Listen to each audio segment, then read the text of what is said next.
حي على الصلاة.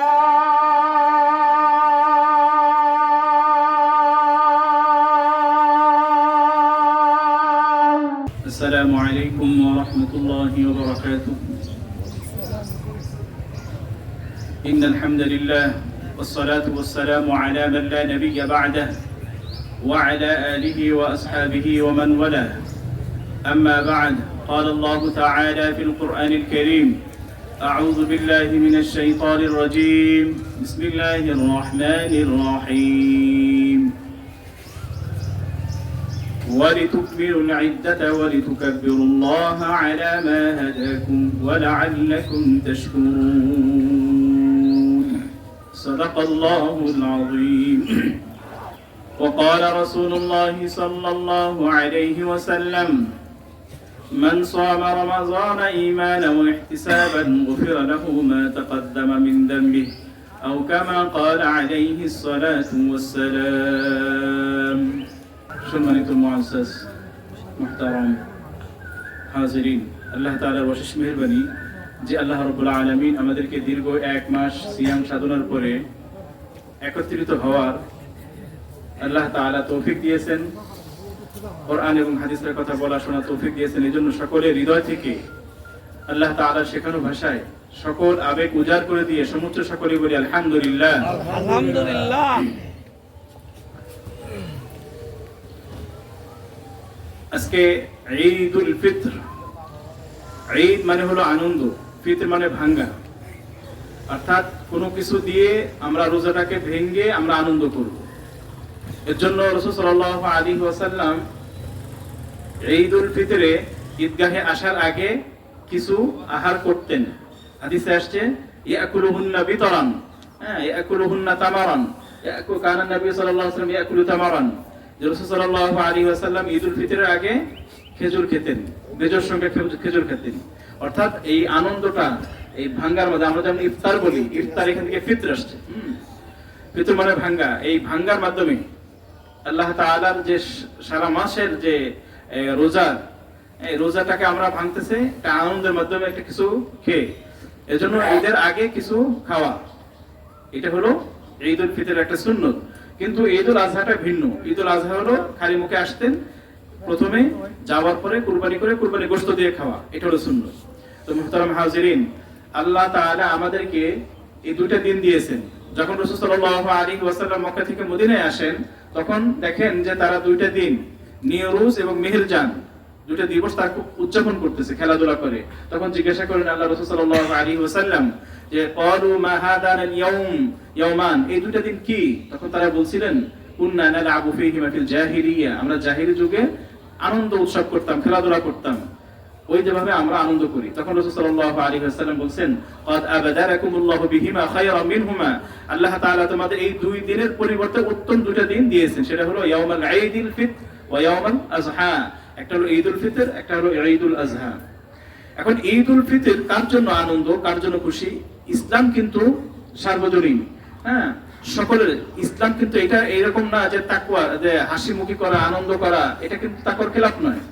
আনাস ইবনে মালিক রাদিয়াল্লাহু তাআলা আনহু, যিনি খাদিমুর রাসূল সাল্লাল্লাহু আলাইহি ওয়াসাল্লামের খাদেম বলা হয়, তিনি 10 বছর রাসূল সাল্লাল্লাহু আলাইহি ওয়াসাল্লাম খেদমত করেছেন। তিনি বলেন, আমি রাসূল সাল্লাল্লাহু আলাইহি ওয়াসাল্লামকে যত মুস্কি হাসতে দেখছি অন্য কাউকে দেখিনি। অর্থাৎ নিরানন্দ, মুখ গোমরা করা, এইটাই শুধু তাকওয়া, এরকম না, বরং আনন্দের সাথে উদযাপন করা, এটা ইসলামে শরীয়তে সম্মত, অর্থাৎ প্রাকৃতিক। রাসূল সাল্লাল্লাহু আলাইহি ওয়াসাল্লাম দেখলেন যে এই মদিনার সামনে, মদিনা মসজিদে নববীর সামনে কিছু কালো হাবশী মুসলমানরা খেলাধুলা করতেছে, তীর বল্লম নিয়ে খেলাধুলা করতেছে। তখন আয়েশা রাদিয়াল্লাহু তাআলা আনহা তাকে ইশারা করলেন যে তুমি দেখবে কিনা। রাসূল সাল্লাল্লাহু আলাইহি ওয়াসাল্লাম মসজিদে নববী যারা দেখবেন যে রাসূল সাল্লাল্লাহু আলাইহি ওয়াসাল্লাম যে রওজাটা, ওইটাই ছিল খাদিজার, আয়েশা রাদিয়াল্লাহু তাআলা আনহার ঘর। আর এরপরে রাসূল সাল্লাল্লাহু আলাইহি ওয়াসাল্লাম আড়াল দিয়ে রাসূল সাল্লাল্লাহু আলাইহি ওয়াসাল্লাম এখানে কাঁধ রেখে আয়েশা রাদিয়াল্লাহু তাআলা খেলা দেখতেছিলেন। আবু বকর রাদিয়াল্লাহু তাআলা আসলেন, দেখলেন যে আবু বকর রাদিয়াল্লাহু তাআলার মেয়ে আয়েশা রাদিয়াল্লাহু তাআলা আনহা, তো তাকে ইশারা করতে চাচ্ছিলেন, তুমি কি করতেছো? তখন রাসূল সাল্লাল্লাহু আলাইহি ওয়াসাল্লাম বললেন, দাহা, তুমি তাকে ছেড়ে দাও। ইন্না লিকুল্লি কওমিন ঈদান ওয়া হাদা ঈদুনা, যে প্রত্যেকটা জাতির একটা ঈদের দিন আছে, আর এটা হলো আমাদের ঈদের দিন। এজন্য আনন্দ করা, বিনোদন, যেটা শরীয়ত সম্মত। হ্যাঁ, তো অবশ্যই খেয়াল রাখতে হবে যেন আমরা আনন্দ করতে যাই বিজাতিদের আমরা অনুসরণ না করি। হ্যাঁ, বিজাতি অর্থাৎ অন্য ধর্মের কালচার গুলো আমরা যেন আমাদের ভিতরে না নিয়ে আসি।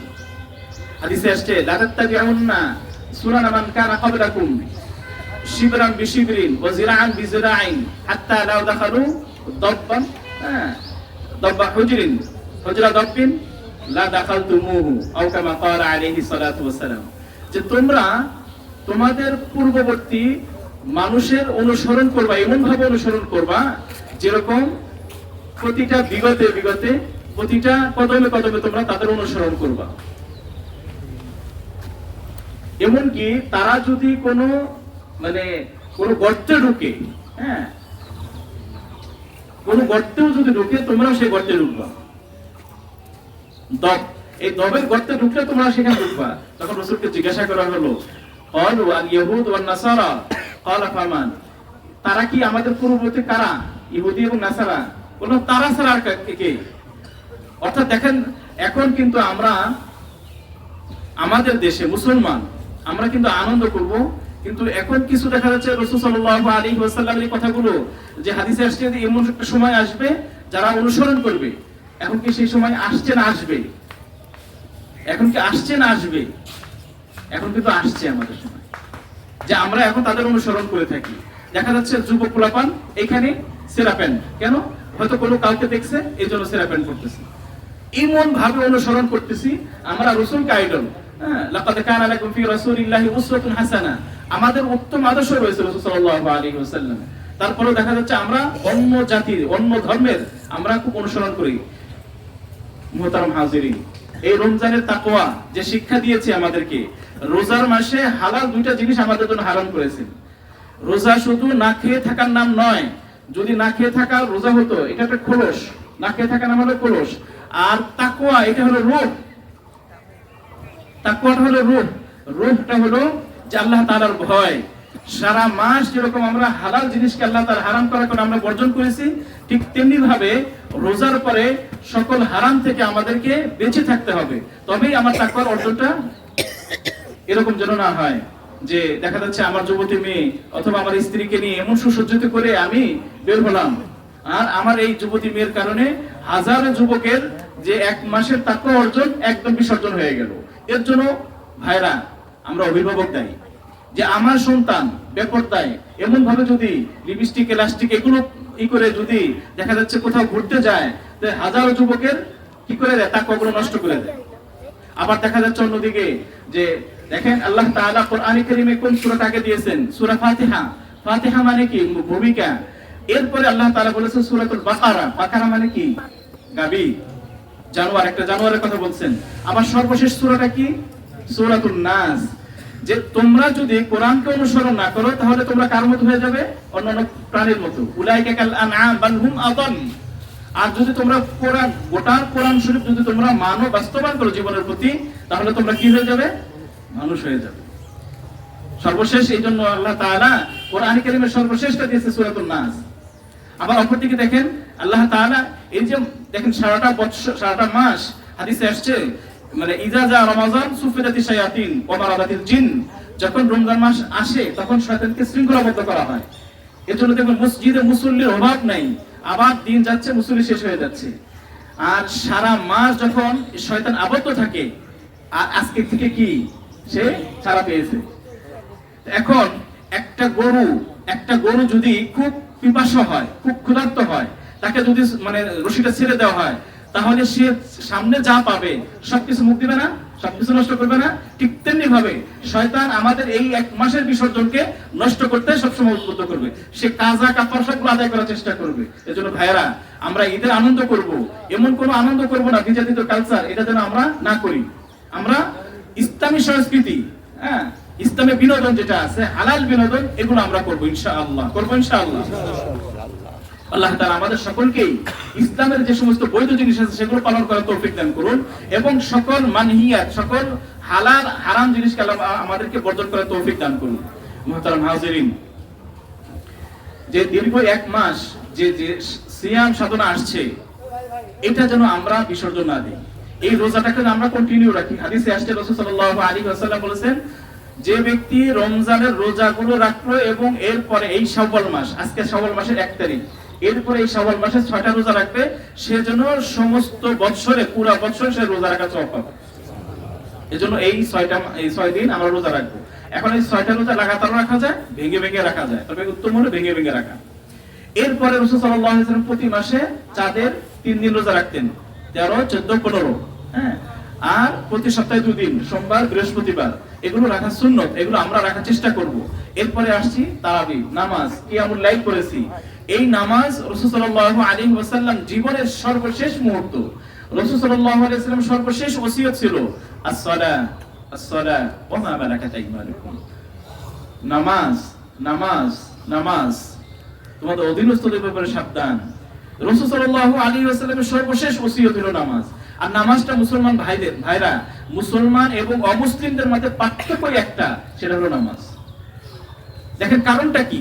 নামাজটা কারণটা হলো এটাই, নামাজ কিন্তু প্রত্যেকটা গরীব, ধনী এবং মানে প্রতিবন্ধী সকলের উপরে কিন্তু ফরজ, নারী পুরুষ সকলের উপরে কিন্তু ফরজ। রোজা এটা কিন্তু কখনো কখনো মাপ থাকে, সফরের অবস্থায় খুব মাজুর হলে, অসুস্থ হলে তাদের জন্য কিন্তু মাপ আছে। নামাজ কি কোনো হালতে কোনো এই আছে? নাই। কেউ যদি সাগরে ডুবে গেছে জাহাজ, কিন্তু সাগরে এখন নামাজের সময় হয়ে যাচ্ছে, নামাজ কাজা হয়ে যাচ্ছে, ওই অবস্থা থেকে কাজা মানে ইশারা নামাজ পড়তে হবে। এত কঠিন জিনিস নামাজ। রোজা কখনো মাপ হয়? ওয়াজ সবার জন্য ফরজ না, যাকাত সবার জন্য ফরজ না, তাহলে একটাই বাকি, সেটা হলো নামাজ। এজন্য আল্লাহ রাসূল সাল্লাল্লাহু আলাইহি ওয়াসাল্লাম বর্ণনা করেছেন, একজন মুসলমান আর একজন অমুসলিমদের পার্থক্যটাই হলো নামাজ। এজন্য ভাইরা, আমরা 5 ওয়াক্ত নামাজ জামাতের সাথে আদায় করি। শয়তান এখন শৃঙ্খলা হয়ে মানে আবদ্ধ মানে খোলা হয়ে গেছে। সে যেরকম মানে পিপাসিত গরু যেরকমই করবে, সেও আমাদেরকে বিবাদ মানে অন্য দিকে নিয়ে যেতে চাবে। এজন্য আমরা খুব সতর্ক থাকবো, খুব সাবধান থাকবো। আল্লাহ তাআলা আমাদের সকলকে এই রোজার তাকওয়া শিক্ষা নিয়ে সারা বছর আমাদেরকে তাকওয়া অর্জনের সাথে তাকওয়া রঙিন হওয়ার তৌফিক দান করুন। সকলে বলি আমিন। এখনই আমাদের নামাজের সময় হবে, এই 7:55 বাজে, আমরা 8টার সময় ইনশাআল্লাহ শুরু করব। আর একটা কথা হলো যে, যেহেতু আমরা এই নামাজ বছরে 2 বার করি, যে নামাজের নিয়মটা আমরা বলবো, শোনার পরে আমাদের মাননীয় ভিসি স্যার আছেন, আপনাদের শুভেচ্ছা বিনিময় করবেন, তারপর আমরা ইনশাআল্লাহ নামাজ শুরু করব।